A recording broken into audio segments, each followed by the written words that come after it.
Terima kasih pemirsa TV Parlemen.com. Anda masih bersama kami dalam dialog khusus dengan tema mengatasi merosotnya kepercayaan publik terhadap parlemen. Dan saat ini telah hadir bersama kita narasumber Bapak Dr. Andes Hajrianto Yetohari MA. Beliau adalah wakil MPR sekaligus sebagai anggota DPR. Ya, baik Bapak. Tadi kita membahas mengenai apa yang harus dilakukan ya Pak ya. Lalu ini DPR kan memiliki 3 fungsi Pak. Ini legislasi, pengawasan, dan anggaran. Lalu sebetulnya menurut Bapak peluang terjadinya korupsi ini di bagian mana Pak? Ya sebetulnya peluang untuk terjadinya penyelewengan atau penyalahgunaan kekuasaan itu bisa terjadi di ketiga pelaksanaan fungsi itu. Kita tahu bahwa undang-undang di negara demokrasi itu kan menduduki posisi yang sangat penting. Di negara demokrasi itu bahkan negara itu kan dijalankan berdasarkan undang-undang. Rule by law, artinya pemerintah itu bekerja dengan undang-undang. Kalau negaranya tidak demokratis, itu rule by decree, pemerintah dengan dekret kan. Nah, di negara demokrasi rule by law, maka law, undang-undang itu menduduki posisi yang sangat sentral dan penting sebagai alat rekayasa masa depan, sebagai instrumen untuk melaksanakan kebijakan-kebijakan publik dan sebagainya. Nah, di situ banyak orang yang mempunyai kepentingan terhadap undang-undang, punya kepentingan terhadap rumusan pasal-pasal dan ayat-ayat dalam undang-undang. Karena itu ada peluang bagi terjadinya jual beli kepentingan di dalam undang-undang, dalam setiap undang-undang, misalnya undang-undang tentang tembakau, undang-undang tentang cukai, undang-undang tentang penanaman modal dan lain sebagainya. Itu kan banyak kepentingan-kepentingan yang berdimensi ekonomi di dalamnya. Karena itu maka orang-orang yang mempunyai kepentingan tertentu yang sifatnya itu material dan finansial bisa melakukan kolusi atau kong-kali-kong dengan anggota-anggota DPR. Maka dari itu anggota DPR ya mutlak harus betul-betul memantapkan komitmennya untuk hanya berpihak kepada rakyat. Itu kan kata kuncinya. Apalagi dalam undang-undang berikutnya, yaitu pelaksanaan fungsi yang kedua, anggaran pendapatan dan belanja negara. APBN itu kan diwadahi atau di-packaging dalam undang-undang. Nah, di situ kepentingan-kepentingan bukan hanya politik saja, tapi ada kepentingan-kepentingan ekonomi juga. Apalagi kalau kewenangan anggota DPR terutama di Banggar, Badan Anggaran itu sampai ke Satuan 3, itu membuka peluang-peluang bagi masuknya kepentingan-kepentingan dan akhirnya membuka juga peluang korupsi. Demikian juga dengan fungsi pengawasan, fungsi kontrol.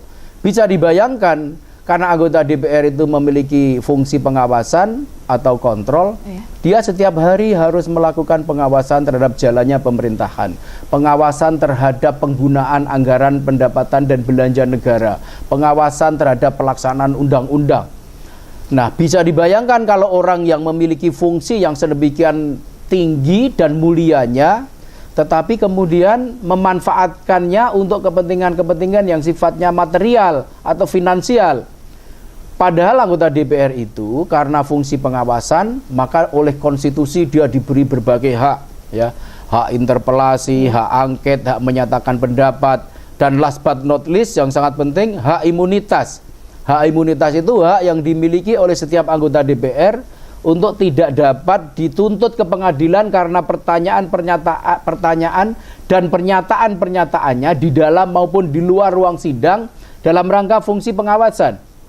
Dilindungi oleh undang-undang, oleh konstitusi supaya dia betul-betul lebih jernih, lebih berani, tanpa sungkan, tanpa takut untuk menyampaikan hasil-hasil pengawasannya baik kepada pemerintah secara langsung maupun kepada publik. Nah, ini bisa terjadi jual beli dan karena itu maka kata kuncinya adalah kredibilitas dan integritas dari anggota DPR itu. Apakah dia akan menjual hak-hak dan fungsi yang dimilikinya itu dengan harga yang sangat murah seperti itu. Baik, dalam fungsi legislasi ini juga sedikit Pak, hanya sedikit undang-undang yang berhasil disahkan. Ini apakah DPR kurang waktu atau mempertimbangkan mengenai undang-undang ini?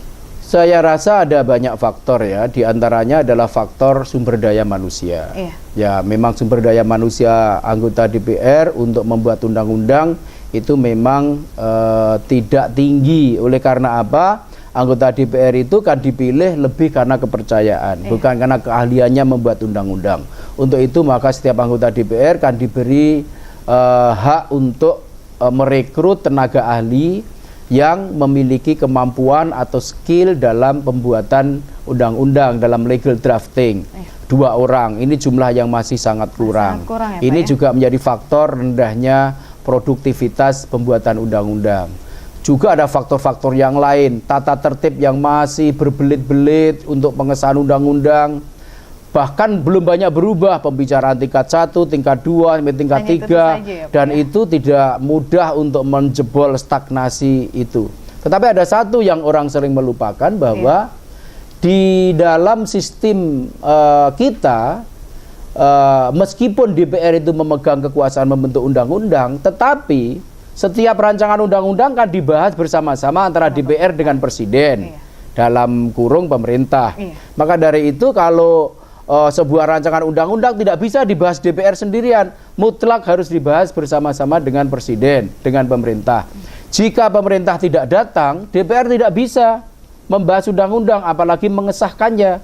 Dan karena itu maka produktivitas dan kualitas undang-undang itu tidak hanya semata-mata menjadi tanggung jawab DPR, tetapi juga menjadi tanggung jawab Presiden. Jika produktivitas rendah, maka kontribusi DPR itu 50%, dan kontribusi Presiden juga 50%. Demikian juga kalau kualitas undang-undang itu buruk, maka itu tanggung jawabnya DPR dan Presiden. Cuma selama ini biasanya orang hanya berani menyalahkan DPR saja, tidak berani menyampaikan kritik-kritiknya kepada Presiden. Ini harus fair, harus adil, dan harus proporsional. Baik, jadi harus ada keterbukaan dan kerjasama antara pemerintah dan parlemen ya Pak ya. Baik, kita akan lanjutkan kembali Pak dialog kita kali ini. Dan pemirsa, jangan kemana-mana, tetaplah bersama kami dalam Dialog Khusus TV Parlemen.com.